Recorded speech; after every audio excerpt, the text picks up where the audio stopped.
देखो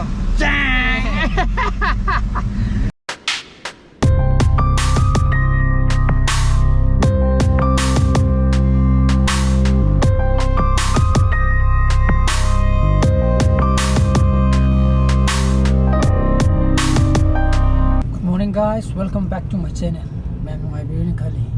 हान बाइक चानु पर स्कूल का बन मीट को कैमरा ब्लॉग नंबर कौरे दन हजित निजंग एने मा थिलि कांदा को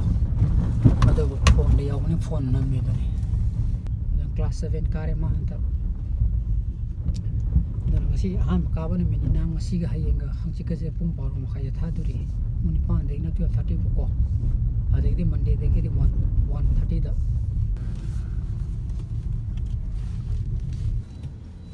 Masih first day ini na bako is an section kudi muki chille karan nung ni le ga di lermo farani ai bukta mai le bam like to no song kwa ka thiram da thogi tuni ko yi jo traffic jam oile re ka ha bus school or pagi somri ju thodo ke to bone ji kwa thiram kwa ka thiram do ni थोक तारे बको सोमदी हनबे यारो लेनी ma'am जी hi ma'am पुंग तरा मथोय मखाय तसलक तोरे को अदई सी ख्वातोंगी shadow fax दा लामिने बो सेनो पागी ना स्मार्ट वॉच सम चेन मने मागी को ओगे नॉइस कलर फिट टू बस मन मॉडल मिंग जिना अद ngasi je कोरियर की मोगी ट्रैकिंग दा ट्रैक तो बकान दी इम्फाल योग्रब को तेर मखाय तो सोंगी फ्लिपकार्ट दी अपडेट तो तो बाइतार अदे चलगा हमुगे ना लापनी दा आइदि खजाना रगा को आइदि मोइने जु आइदि अपडेट तो तमिना आइदि फ्लिपकार्ट को संग कान लाक लेरे मे को मोइ आइदि खितंग मोइ जु आइदि पोट यामनी ना खचिथन अंदर बदु योर मजाने को थिनर कान याउ लेरे मे दना सनो पाजु याम हरावनी को माजु साइदि के मा स्कूल चलम दाइदा हरे मिने बाबा पोतो लापुरी ngoi lagadi ma chatlaga laru chona haine dun hore ma ga plug unboxing togra ge ko don yemina si hoji pung tram thema khai tasale chana pa pung bor ma khai de ni logdu ju dun ai dum yum haide di bide dum sanga ga high school da adum keno togra ga dum logra ge ko ma dum logra ga dum sa khage ne sanu ba yam ki haro ni ma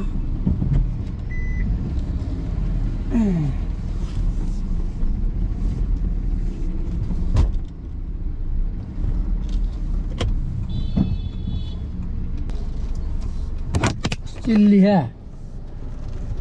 अगर थोगे वो साया चिंदन आई ने वो मम्मा इलाई की तौर दी चिंखला आनी दुनी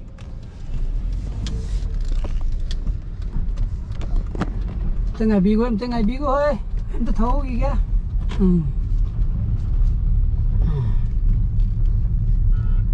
दनी सानु पे याम थी ना हरावरनी अमेज़न तो फंग दबाई तारी सीगी पोचे 시지는 많아 밤바 거 많아 시제가 보니 많이 밤을 잼비라기는 잼바니다 시지는 플립카트 요이나 플립카트 오이나 펑바이다래 거 시기 모델지 오케이 리버 है कलर फिट के लिवर टू बस है को अदर हम प्लब यंग मिना सी सनुपा अनबॉक्सिंग तो रगे को सनुपा लोखला तालक्सित नो मा थंद खिचले अदे इदि हानि टाइमिंग दा चपने तो गाड़ी खमा लेंद्रे सही ट्रैफिक जाम दो बको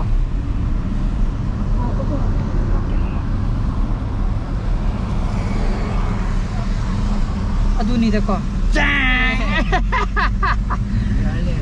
सेगारे गिनो परे नादा केनो तो अनबॉक्सिंग तो रही चा खाना चागी जे ए मा थों याम ने मा अहो माई योम दे ले ऑफिस की अदन चाक चाबल वाला अनबॉक्सिंग तौरगे को मैं अदन चक्सा दिकान होइना अनबॉक्सिंग तौरजे ये चक्सा लाई हाइदि चक्सा रा लाई ngam हाइदि ngai ngam रो हेबो को अदन ngasai ने बदो नॉइस कलर फिट कैलिपर टू बस को सिस्टम आइदि कॉलिंग फैसिलिटी जु यावे प्राइस ना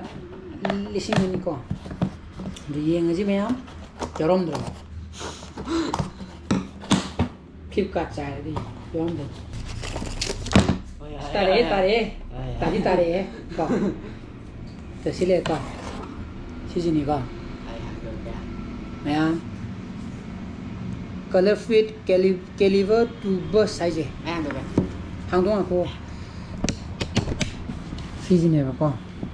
hang dong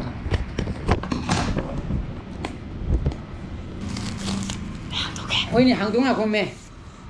mai je 1.85 inch TFT touch screen ko adagi waterproof ore IP68 adagi blood oxygen monitor taw yare heart rate monitor taw yare di call SMS reply taw yare bluetooth calling yare adagi battery je moina je kemta calling nung taw de 10 days season ba ya ko calling taw di 2 days ko season ba ya adagi 100 sport mode saure ko adoga magi was face 150 plus sai magi apps to link taw ga dum taw ba yare chimbe ya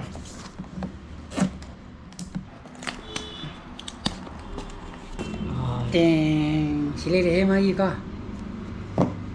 ade magi dikeno muga koi ki magnetic charger do chise magnetic charger hai muni you can sina simagi some magi noise ki sticker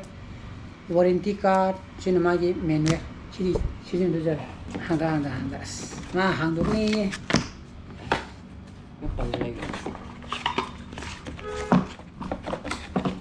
chise ni ka Sekai di kamai tau kena. Wow, sile re. Mai si edges ni ko square tap tau ba. Ai chana curve ti oi de ko si jina. Do mai si ki silicone je yam pai. Dai ko de lenga ga. Lengo. Sa re. Oh mara cha do ne mai ghari ma yo ko do ne. Adu gi ni chak. Adana on tau ra ji ka. Teng teng ha hakum godo ya ge ta bong abong do scan to ji aduna sim ta id magi app si kam tang link up to gi ke ko on to ba pairing to re okay pair to re no don't allow start using s sile re mai ko adu mai ne si color fit ki numai taw mana ko si makha gi bezel ji amu bo ji yam chawai ba ko song gi matai ji ne samane pitu pe to makha gi ka tha bai ta skip photo mo sira na ma si je ni ko ngai re abunga what are you interested loni mo haije lage ajal running di aude running better sleep cycling walking liya re weight loss ka se to battery ka yenge battery khang di jo sile re ko ma gi se adum ta sin sa win ke no he muli jibo ayu khang di hore ko na set to jira cha sa shiro chin bra sen masidi yare yenge respect to ba yenge ta khata pina यार मुत्तरी है यार के जी तो दोनों यार ati mulla ka masal na dum wake up to ka dum ni to sa jara ta melo no dun sa gi ko me aduna nga sai gi chano pai ghari do swane si ba kan swane u dune ba ko